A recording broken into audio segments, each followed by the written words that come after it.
Realm of Heat. Year 765, Manic Soulstone. 4 days out at sea, with no land in sight, the sun beat down even stronger on the crew. It is Manic's time to shine the brightest, bearing down on every surface with all his power. Few clouds dot the sky to shroud some of that might. Even the deck of Nightmare Maiden dried up in mere breaths. The extreme weather change brought out the worst side of people. Any excuse was enough to complain, and the first complaint that often left their maws had something to do with one unfazed female Krax. Rhea finds comfort in the heat, soaking in the sunlight whenever she can. She never sweats and felt the most comfort outside the shade. Though she must be careful, because the heat of Manic's generous power stirs her internal mana to the point that small plumes of fire sprout random sections on her. To mitigate this, she often finds peculiar places to break her sun exposure and protect others. Secluded and fire-resistant are the two things she will look for shelter. This meant her crewmates will often find her where she shouldn't be, resting on or in. The second night on this ship, she crawled into something cavernous and metal on the surface. The chill of the metal felt so perfect on her skin and calmed the fires. A great sleeping area for a mage brim with mana in her core. Maybe even better than sharing a bunk with this young boy named Ruffin, who she suspects is spying on her because the captain asked him to. His spying is certainly making her nervous, being extra careful with her fire use. No one on this ship knows that she is a mage yet, and she will keep it that way. Back to the second night in a cavernous metal. A short in stature man with blonde locks and goggles fogged up from working constantly found her and passed out at the sight of her. This unconscious gentleman turns out to be Iggy, the ship's trusty repairer. This one gets spooked easily, but Rhea doesn't realize that out until she braved to get Connor involved, in the middle of the night no less. Turns out the thing she was snoozing in was something called a mortar cannon. Connor certainly wasted no time to chastise her. It had something to do with how unsafe it was to sleep inside of cannons, and to stop scaring the crew. Sounds just like her father when she did something unsafe. Same words too, always starting with her name and ending with a no. The middle is forms of whatever strange thing she had ever done. The list is long, considering that it had only been a few measly days. It is unfair to her that Connor hadn't lost his voice from all the yelling when she is starting to lose her hearing. There was one more strange incident where she attempted to hunt down the Gullions. Connor stopped her with the excuse being that the flying creatures were filled with parasites. Ha! Joke's on him. Nothing can survive in my stomach. Even so, Rhea wouldn't openly eat anything that could have them. The thought of worms even trying to sabotage her meal made her angry to no end, meaning she dropped trying to eat the avian creatures just out of spite of the parasites. There is one other incident that happens on the fourth day. This is exceptionally sweltering day. Captain Connor had insisted on shorter shifts for everyone. He rotates these shifts the best that he can. Eventually, instead of teaching Rhea another hour of map reading, thank the gods, he ends up having to man the helm for the next 4 hours. Too many breaths to count, all to herself to do whatever she wants. In the few days of living under his guidance, it had been training after training. There is no room for her to breathe without him saying she is even breathing wrong. Captain Connor might have commanded that she stay out of trouble, but that had nothing to do with her going around the ship to get even more familiar with the crew sharing this space. Rhea felt her plans are completely foolproof, dressing in the clothes that the captain scrounged up from the mixture of unclaimed clothes in his trunk and another trunk stationed in the belly of the ship. The clothes that the captain insisted she wear are to fix the crew's perspective on her. He claimed something about the clothes she wore being too revealing, and she tried to argue about it, but the stares she sometimes felt are too hard to ignore. This is a temporary fix.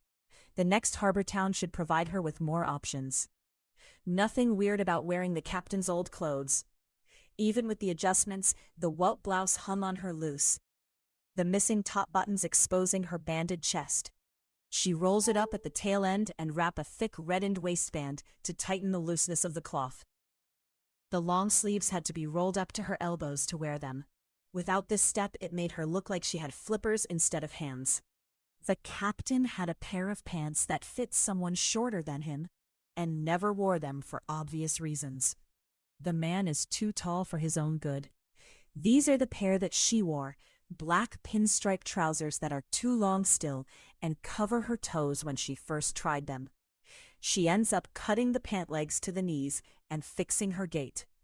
Her leather bindings wrap around her calves to cover up more of her skin, a blade strapped under the wrap. Shoes are found in the collection of things this crew had stolen in the past months. A pair of black slip-ons is chosen for her. However, she had often tossed them aside, feeling more comfortable on her toes. Today, she chose to wear them, trying to get used to the concept of shoes. On a ship's surface like this, it's best to protect your feet from unfortunate hanging splinters or loose nails. That isn't one of her many troubling incidents, and she isn't willing to find out if it ever will be. Healing be damned, she still had the sensation of pain.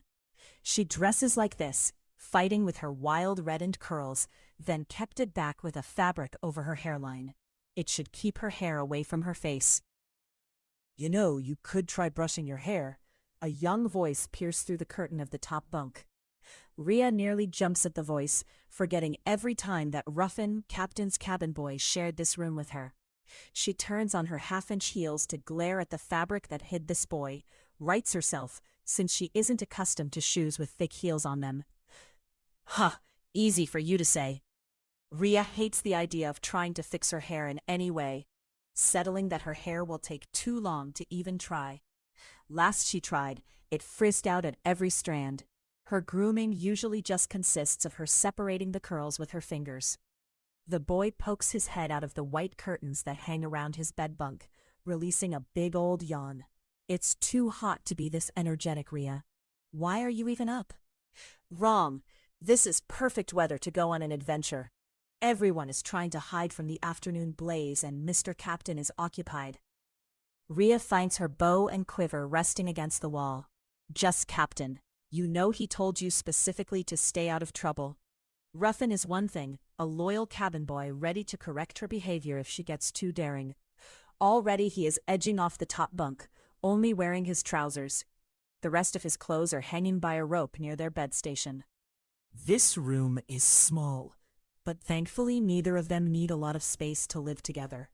It is one of the few rooms, including Gash's and Connor's room, that had its own door to lock.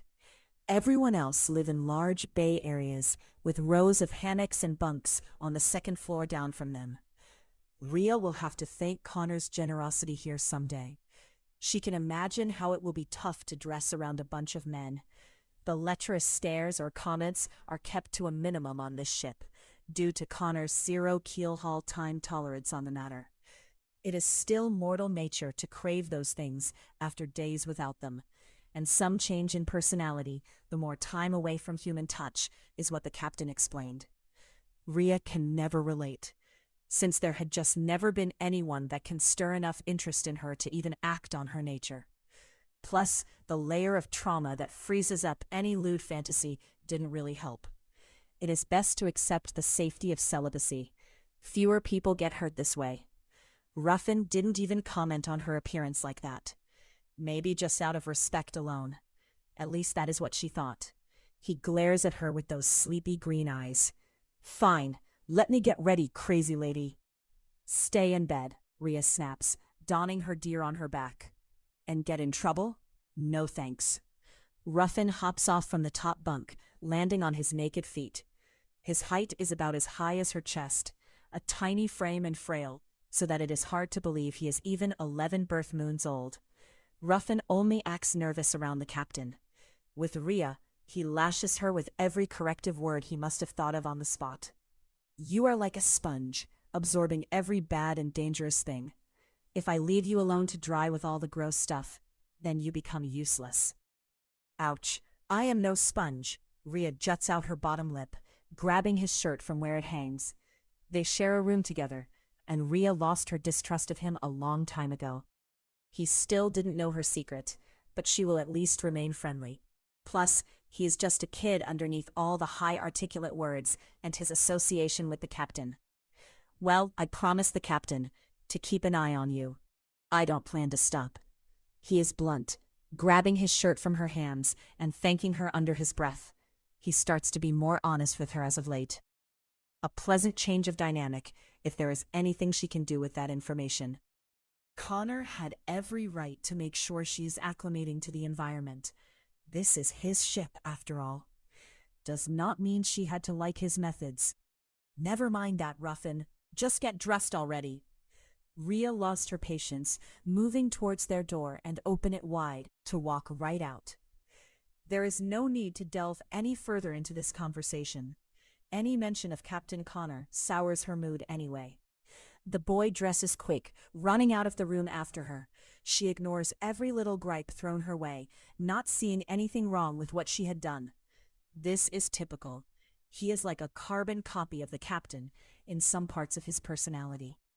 She will have thought of them as brothers if it isn't for the difference in hair color, eyes, and face shape. From what Gash kindly told her is that Connor recruited Ruffin at the early age of 7 moons. Connor raised this lad. The only thing that is putting a barrier up is Ruffin. This boy will never say why. The first place they choose to venture out to is the cafeteria, which can serve and sit about 15 sailors at a time. Many just opt out to eat in their rooms or on the deck. 4 tables and all the chairs are neatly stationed in a rectangle formation. The chairs drastically varied in color and style. Every furniture must have been stolen from other ships. The ship cook stationed himself behind a bench, looming over a giant pot. There's never any deviation out in the sea, and food products go through the process of drying to last longer. Thankfully, the cook tries his damnedest to cook something flavorful. The cook is the father of Sid. This is the man that Sid gets all the half-giant traits. The only stark difference is this man did not focus on any physical strength. The signs of his lack of effort towards his physique are shown by his extended gut, and his arms are thicker. His energy is always in the food he prepares. Taller than Sid by a fraction, he dwarfs the bench he works on, and had to hunch over a lot to cut up the fish meat and vegetables. He only had one leg, the other is a wooden peg. That isn't the only thing lost. Having only one eye that works. The other eye is beneath an eye patch. A large, deep star ran beneath it from his hairline to his cheekline. It deforms the wrinkly skin around the scar tissue. His white hair swept into a hairnet, and his face is clean-shaven. He even wore gloves and a big apron while he works diligently. Even his clothes are only meant for the profession he had here. This individual is known as Vathicus, or Vath, as some will fondly call him. Rhea is in no state of friendliness with the cook to call him so. His one working brown eye already home in on her, and that just-shaven jaw clenches at the sight of her. The first words that came out of his mouth are to bellow, making his jowls tremble. "I got me eye on ye, wee lass. Your won't be sneaking off with the rations this time." Oh no. The old cook's yelling causes the few people that are queuing for food to turn their heads towards her. The faces include 2 people she can confidently recognize, Sid and Trevor. They are sitting by themselves at a table. Sid is holding back a laugh out of respect for Rhea. Trevor only watches her with that unchanging apathetic expression she starts to hate increasingly. This man is loyal to Connor underneath all that apathetic aura. Black shaggy hair with eyes just as dark. His stare made her skin crawl, remembering what he told her in confidence the first time they met. "I don't trust you."